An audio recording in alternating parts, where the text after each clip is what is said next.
So hello students, welcome back to PCI pharma classes by Yogesh sir. तो last class में हमने chelation in relation to biological action को हमने detail में समझा था कि कैसे ड्रग मेटल आयन के साथ इंटरेक्ट करता है और अपनी ही एब्जॉर्प्शन और बायो अवेलेबिलिटी को अफेक्ट करता है। आज हम मेडिसिनल केमिस्ट्री के एक और कोर ड्रग डिजाइन कॉन्सेप्ट को स्टार्ट करने वाले हैं, bioisosterism in the medicinal chemistry. अब एक इंपॉर्टेंट क्वेश्चन की बात करते हैं। अगर किसी ड्रग की एक्टिविटी को इम्प्रूव करना हो, टॉक्सिसिटी को कम करना हो, या उसकी प्रॉपर्टीज जैसे सॉल्युबिलिटी, स्टेबिलिटी और पोटेंसी को ऑप्टिमाइज करना हो, तो मेडिसिनल केमिस्ट्री इन सब जगहों पे क्या करता है? तो उसका आंसर होगा फंक्शनल ग्रुप रिप्लेसमेंट, जिसे हम कहते हैं बायो आइसोस्टेरिज्म। बायो आइसोस्टेरिज्म एक ऐसा कॉन्सेप्ट है जिसमें हम एक फंक्शनल ग्रुप को दूसरे ग्रुप से रिप्लेस करते हैं ताकि हम उस ड्रग के बायोलॉजिकल एक्टिविटी या उसके रेस्पॉन्स को मेंटेन करें या इम्प्रूव कर पाएं। अगर बायो आइसोस्टेरिज्म का डायरेक्ट इम्पैक्ट का बात करें तो ये बेसिकली ड्रग के पोटेंसी पर होता है, ड्रग के टॉक्सिसिटी पर होता है, ड्रग की फार्माकोकाइनेटिक प्रॉपर्टी जैसे कि एडीएमई के ऊपर होता है, और सबसे ज्यादा इंपॉर्टेंट ड्रग डिजाइन और एसएआर स्टडीज पर होता है। इस लेक्चर में हम स्टेप बाय स्टेप समझेंगे बायो आइसोस्टेरिज्म क्या होता है, classical versus non classical bioisosterism क्या होता है, फंक्शनल ग्रुप का अगर रिप्लेसमेंट करें तो ड्रग की एक्टिविटी में क्या चेंजेस आता है, अगर मेडिसिनल केमिस्ट्री में ड्रग डिजाइन की बात करें तो इसको हम कैसे एप्लीकेशन में ले सकते हैं, और हम लास्ट में देखेंगे कुछ इंपॉर्टेंट एग्जाम जो बेसिकली एग्जाम में पूछा जाता है, या कुछ इंपॉर्टेंट एग्जाम्पल जिससे बेसिकली एग्जाम्स में पूछा जाता है। ये टॉपिक मेडिसिनल केमिस्ट्री का फाउंडेशन कॉन्सेप्ट है और डायरेक्टली रिलेट करता है एसएआर, ड्रग डिजाइन और ड्रग ऑप्टिमाइजेशन से। और बात करें पीसीआई सिलेबस की तो इसे हाईली इंपॉर्टेंट माना जाता है। तो चलिए शुरू करते हैं लेक्चर नंबर 10, बायो आइसोस्टेरिज्म इन मेडिसिनल केमिस्ट्री, जो कि एक फिजियोकेमिकल प्रॉपर्टी का ही पार्ट माना जाता है। तो हम डेफिनेशन में देख पा रहे हैं कि इसमें बताया गया है bioisosterism is the important replacement of an atom और group in a drug molecule with another atom और ग्रुप हैविंग सिमिलर फिजिकल और chemical properties to produce similar biological activity. इसका मतलब है बायो आइसोस्टेरिज्म हमारे मेडिसिनल केमिस्ट्री का वो process होता है जिसमें बेसिकली एक ग्रुप या एक स्पेसिफिक एटम को हम रिप्लेस करते हैं बाय अदर ग्रुप और अदर एटम, और वो अदर ग्रुप और अदर एटम का जो केमिकल स्ट्रक्चर या फिजिकल प्रॉपर्टीज है वो बेसिकली उसी के बराबर होता है या उसके जैसे ही होता है। उसके वजह से क्या होता है, जब हम रिप्लेसमेंट कर भी देते हैं तो उससे भी उसका जो एक्टिविटीज है, जो उसका पुराना एक्टिविटीज है, जो पुराना बायोलॉजिकल एक्टिविटीज है, वो सेम निकल के आता है या उससे बेहतर निकल के आता है। अब हम अगर इंट्रोडक्शन पार्ट में देखें तो इसमें बताया गया है bioisosterism in an important concept in medicinal chemistry used to modify drug structure without losing biological activity. It help in improving potency, selectivity, stability and reducing toxicity. Bioisosterism को medicinal chemistry का एक core concept या एक important concept इसलिए माना जाता है क्योंकि इसी को हम यूज करके एक ड्रग के स्ट्रक्चर को मॉडिफाई कर सकते हैं। जब हम मॉडिफाई करेंगे तो उसमें कोई बायोलॉजिकल एक्टिविटी में चेंजेस नहीं आएगा, अल्टीमेटली हम उसको मॉडिफाई कर रहे हैं, उसको ऑप्टिमाइज कर रहे हैं, और उसके वजह से देखा जाता है कि उस ड्रग का पोटेंसी बढ़ जाता है, उस ड्रग का टारगेट्स का सिलेक्टिविटी बढ़ जाता है, और कहीं ना कहीं उस ड्रग का जो हमारा स्टेबिलिटी है वो भी एक तरीके से बढ़ जाता है, जिससे उसका टॉक्सिसिटी भी रिड्यूस हो जाता है और बायोलॉजिकल एक्शन इंप्रूव हो जाता है, जिससे हमें बीमारियों से बहुत जल्दी छुटकारा मिलने का चांसेस बन जाता है। One functional group is replaced with another similar group so that the drug retain और improve its activity। क्योंकि इस प्रोसेस के दौरान क्या होता है, एक फंक्शनल ग्रुप जो होता है वो दूसरे फंक्शनल ग्रुप से रिप्लेस होता है जिसका कैरेक्टरिस्टिक एग्जैक्टली सेम होता है पुराने फंक्शनल ग्रुप की तरह। तो उससे क्या होता है, हो सकता है उससे बेहतर एक्टिविटी आए या उसके बराबर एक्टिविटी आए, तो इससे हमारा लूज या इससे हमारा कोई नुकसान होने का चांसेस नहीं होता है। इसीलिए इसको हम मेडिसिनल केमिस्ट्री का एक कोर कॉन्सेप्ट समझते हैं।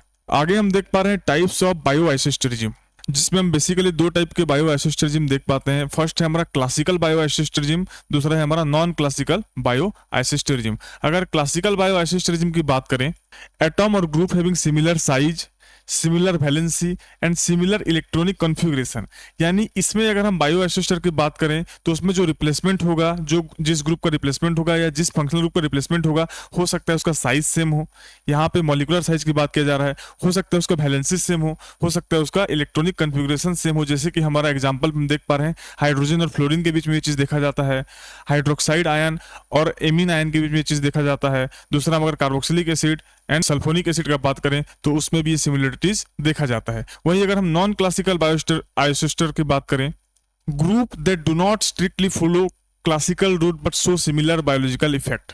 इसका मतलब है इसमें वो ग्रुप आता है जो हमारे क्लासिकल मेथड के जो टाइप्स है उसको फॉलो नहीं करता है, लेकिन उसका जो बायोलॉजिकल इफेक्ट है वो कहीं ना कहीं सेम आता है। जैसे कि हमारा समझ लीजिए COH ग्रुप है यानी कार्बोक्सिलिक एसिड का ग्रुप है, उसमें हम टेट्राजोल ग्रुप लगा देंगे तो कहीं ना कहीं वो हमारा नॉन क्लासिकल के अंडर में आ जाएगा। वही अगर हम फिनाइल की बात करें तो उसको थायोफिन से अगर हम रिप्लेस कर देंगे तो वो भी हमारा नॉन क्लासिकल के अंडर में आ जाएगा। अब नेक्स्ट हम चलते हैं मैकेनिज्म और role in the drug action. जो हमारा बायो आइसोस्टेरिज्म है उसका मैकेनिज्म क्या है या ड्रग एक्शन में उसका क्या रोल होता है उसको हम आगे देखने वाले हैं।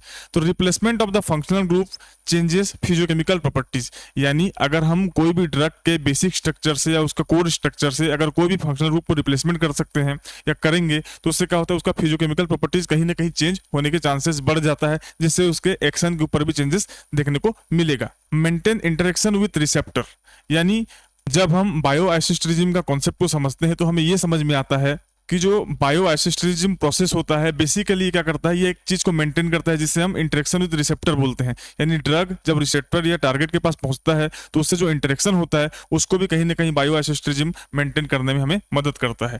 थर्ड पॉइंट की बात करें तो इट इंप्रूव बाइंडिंग एफिनिटी, यानी जो टारगेट और ड्रग मॉलिक्यूल है उसके बीच में जो एफिनिटी होता है, जो ताकत से जिस फोर्स से वो बाइंड करता है उसको भी इंप्रूव करने में मदद करता है। या इस प्रोसेस को फॉलो करके वो अपना बायो आइसोस्टेरिज्म दिखाता है। नेक्स्ट अगर फोर्थ पॉइंट की बात करें तो मॉडिफाई मेटाबॉलिज्म एंड स्टेबिलिटी, यानी ये ड्रग के मेटाबॉलिज्म को भी मॉडिफाई करता है और उसके साथ ही साथ उसका स्टेबिलिटी को भी इंप्रूव करता है, यानी वो जल्दी डिस्ट्रॉय या डिग्रेड नहीं होता है बॉडी के अंदर या outside of body. Last point की बात करें तो it enhances the drug activity and selectivity. Basically क्या होता है ड्रग के रेस्पॉन्स को भी एनहांस करता है एक तरीके से, और उसके साथ ही साथ हमारे जो टारगेट का सिलेक्टिविटी है उसको भी इंप्रूव करता है, क्योंकि इसके अंदर बेसिकली हम रिप्लेसमेंट करते हैं फंक्शनल ग्रुप का या कोई दूसरा एक ग्रुप का, जिससे वो ड्रग ज्यादा बेहतर और ज्यादा स्टेबल बन जाता है। तो आगे हम बात करने वाले हैं एप्लीकेशन इन ड्रग डिजाइन। ये जो बायो आइसोस्टेरिज्म वाला जो कॉन्सेप्ट है इसको हम ड्रग के डिजाइन करने में कैसे यूज करें या किस तरीके से यूज किया जाता है, जिसके फर्स्ट पॉइंट में आप देख पा रहे हैं increase the potency of drug, यानी कोई ड्रग के पोटेंसी को यानी उसका जो बायोलॉजिकल रिस्पॉन्स आ रहा है या जो ड्रग का जो रेस्पॉन्स आ रहा है उसको बढ़ाने के लिए हम इस कॉन्सेप्ट का इस्तेमाल करते हैं। दूसरा है हमारा reduce toxicity and side effect. अगर हम किसी ड्रग का टॉक्सिसिटी और साइड इफेक्ट को अगर रिड्यूस करना है तो उस कॉन्सेप्ट के लिए हम इसको इस्तेमाल कर सकते हैं by the functional group replacement. और तीसरे पॉइंट की बात करें it improve the bio availability of drug, यानी जब हम फंक्शनल ग्रुप को रिप्लेसमेंट करेंगे तो हो सकता है उस ड्रग का बायो अवेलेबिलिटी पर भी फर्क पड़े, हो सकता है हम उसको इंप्रूव कर पाए। नेक्स्ट अगर बात करें it enhance the metabolic stability, यानी जो हमारे बॉडी के अंदर जो मेटाबॉलिक डिग्रेडेशन प्रोसेस है या जो दवा हमारे बॉडी के अंदर मेटाबॉलिज्म के बाद असर जल्दी खत्म कर देता है उस स्टेबिलिटी को भी हम बढ़ा सकते हैं। नेक्स्ट अगर बात करें to modify the lipophilicity and solubility of the drug, इस कॉन्सेप्ट को हम इस्तेमाल करके एक ड्रग के लिपिड सोल्युबिलिटी को बढ़ा सकते हैं, जैसे कि उसका एब्जॉर्प्शन तो पहले से बेहतर हो ही जाएगा, साथ ही साथ उसका जो है हमारा मेम्ब्रेन को जो लिपिड बाइलेयर का जो मेम्ब्रेन है हमारे बॉडी के अंदर उसको भी वो इजीली पेनिट्रेट कर पाएगा, जिससे उसका बायो अवेलेबिलिटी कहीं ना कहीं बढ़ ही जाएगा। और अगर हम इसको इंपोर्टेंट एग्जांपल के साथ समझें तो पहले जैसे समझ लीजिए रिप्लेसमेंट ऑफ हमारा COH ग्रुप जिसको हम कार्बोक्सिलिक एसिड का ग्रुप समझते हैं, तो replacement of COH group with tetrazole in some drug improve the activity. कुछ ड्रग ऐसे देखा गया है जहां पे COH ग्रुप को टेट्राजोल ग्रुप से अगर हम रिप्लेस कर दें तो उससे क्या होता है उसका जो ओरिजिनल एक्टिविटी है, जैसे कि मान लीजिए अगर एंटीपायरेटिक है या एंटीबैक्टीरियल है या कोई भी उस दवा का गुण है वो इंप्रूव होता है।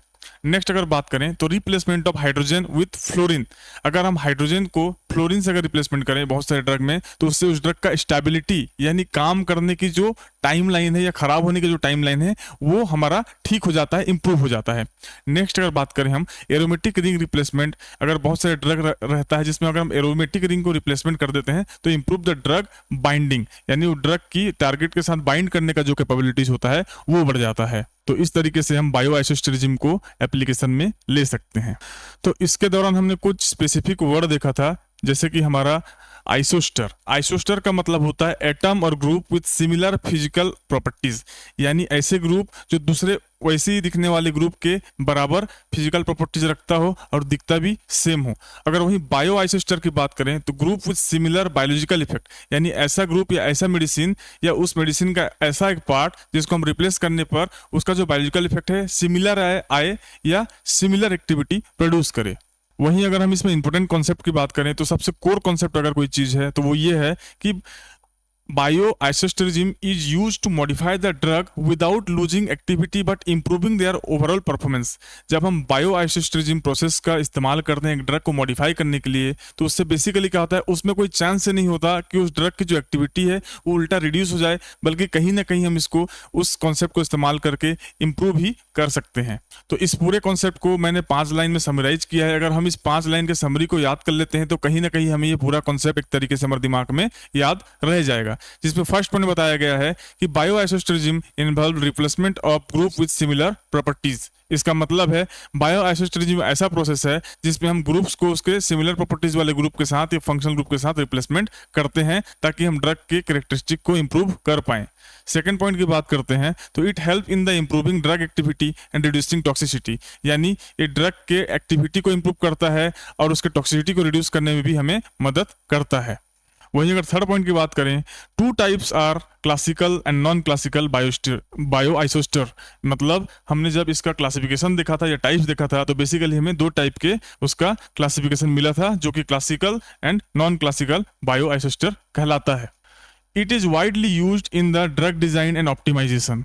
इसको ज्यादा से ज्यादा ड्रग डिजाइन करने में और ड्रग को ऑप्टिमाइज करने में इस्तेमाल किया जाता है। वहीं लास्ट पॉइंट की बात करें तो it enhances the pharmacological and pharmacokinetic properties. मतलब अल्टीमेटली ड्रग के जो ओरिजिनल गुण हैं, ड्रग के जो कैरेक्टरिस्टिक्स है या ड्रग के जो रेस्पॉन्स है उसको एनहांस करता है, साथ ही साथ उसके एडीएमईटी प्रोफाइल को भी ये एनहांस करता है, यानी ड्रग के एब्जॉर्प्शन से लेके हमारे बॉडी से एलिमिनेशन होने तक का भी काम को ये एनहांस करने में मदद करता है। सो ओके स्टूडेंट्स, आज के लेक्चर में बस इतना ही। तो आज के लेक्चर में हमने डिटेल्स में समझा बायोआइसोस्टेरिज्म इन मेडिसिनल केमिस्ट्री, कैसे फंक्शनल ग्रुप के रिप्लेसमेंट से ड्रग की एक्टिविटी, पोटेंसी और टॉक्सिसिटी को कंट्रोल किया जा सकता है। अब आपके लिए एक इंपॉर्टेंट क्वेश्चन है, अगर सेम मोलिकुलर फॉर्मूला हो और स्ट्रक्चर की अरेंजमेंट में चेंज हो जाए तो क्या ड्रग का इफेक्ट भी चेंज हो जाएगा? इसी कॉन्सेप्ट को हम नेक्स्ट लेक्चर में कवर करने वाले हैं, जो कि हमारा लेक्चर नंबर 11 होने वाला है मेडिसिनल केमिस्ट्री 1 सीरीज का, और उसे हम बोलते हैं optical and geometrical isomerism in biological action. तो नेक्स्ट लेक्चर में हम समझेंगे ऑप्टिकल आइसोमेरिज्म क्या होता है, जिसमें हम देखेंगे डीएल और आरएल कॉन्सेप्ट, एनहांसियोमेर का बायोलॉजिकल एक्टिविटी पर क्या इफेक्ट पड़ता है, जियोमेट्रिकल आइसोमेरिज्म क्या है जिसमें हम सिस और ट्रांस के बारे में देखेंगे। सो ओके स्टूडेंट्स, मिलते हैं नेक्स्ट लेक्चर में। अगर आपको वीडियो अच्छा लगा हो तो वीडियो को लाइक करें, शेयर करें, चैनल को सब्सक्राइब करें, ताकि आगे आने वाले टॉपिक के बारे में आपको अपडेट मिलता रहे। जय हिंद।